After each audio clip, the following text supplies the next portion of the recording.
మన జమ్మలమడుగులో అత్యున్నత పరిమాణాలతో Aradhya dental hospital, intravoral scanner, laser dentistry, OPG ద్వారా డిజిటల్ ఎక్స్రే తో మన జమ్మలమడుగులో ట్రీట్మెంట్ అందించబడును. ఆరాధ్య డెంటల్ హాస్పిటల్, అందుబాటులో ఆధునిక దంత వైద్యం, కాపు వీధి, జమ్మలమడుగు.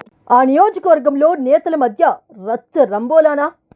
అన్ని నియోజకవర్గాల్లో టీడీపీ వర్సెస్ వైసీపీ, కానీ ఆ నియోజకవర్గంలో మాత్రం టీడీపీ వర్సెస్ టీడీపీ. హైకమాండ్ వద్దకు టీడీపీ నేతల పంచాయతీ.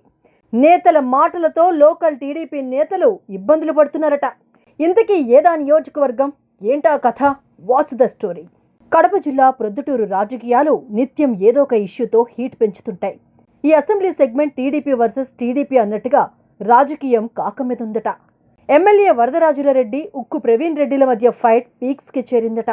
వీరిద్దరూ ఒకరిపై మరొకరు ఆరోపణలు చేసుకుంటూ పార్టీని, క్యాడర్ను ప్రొద్దుటూరు శివాలయం సెంటర్లో పెట్టి పరువు తీస్తున్నారన్నది లోకల్ టాక్. నేతలిద్దరూ బహిరంగ ఆరోపణలు చేసుకుంటున్నారు.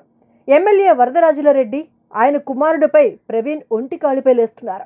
2024 ఎన్నికల ముందు వరకు ప్రవీణ్ రెడ్డి ప్రొద్దుటూరు టీడీపీ ఇన్ఛార్జిగా ఉన్నారు. అయితే ఆ ఎన్నికల్లో వరదరాజులరెడ్డికి టీడీపీ టికెట్ కేటాయించడంతో అప్పటి నుంచి ఇద్దరి మధ్య రాజకీయ వైరం రగులుతోందట. గత ఎన్నికల్లో తమకు పని చేయలేదని వరదరాజులు హైకమాండ్కు కంప్లైంట్ చేశారట.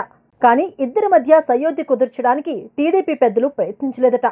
ఇక ప్రొద్దుటూరులో ప్రవీణ్కు అంత సీన్ లేదని వరద వర్గీయులు చెబుతున్నారు.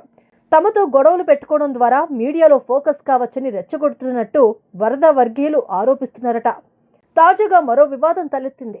ప్రవీణ్ రెడ్డి అనుచరులు సోషల్ మీడియాలో పోస్టులు, వీడియోలు పెట్టారు. ఈ విషయమై ప్రొద్దుటూరు 1 టౌన్ పోలీస్ స్టేషన్లో వరద వర్గీయుల ఫిర్యాదు మేరకు కేసు నమోదైంది. ఈ విషయమై ప్రవీణ్ ఘాటుగా స్పందించారు.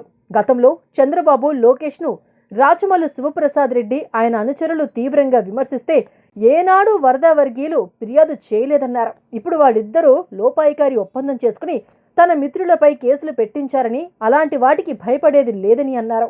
ఇకపై రెట్టింపు ఉత్సాహంతో బ్రహ్మాండమైన వీడియో తయారు చేసి పోస్టులు చేస్తామని ప్రవీణ్ హెచ్చరించారు. తన మొబైల్ నుంచి పోస్టులు పెడతామన్నారు. ఏం పీక్కుంటారో పీక్కోమని ప్రవీణ్ సవాల్ విసిరారు.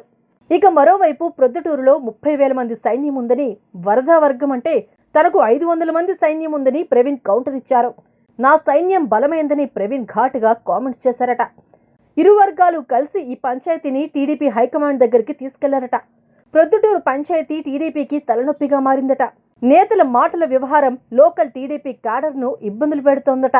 మరోవైపు వరదరాజులరెడ్డికి వ్యతిరేకంగా ఉన్న టీడీపీ గ్రూపులను ప్రవీణ్ రెడ్డి తన వైపు తిప్పుకుంటున్నారన్న టాక్ వినపడుతోంది.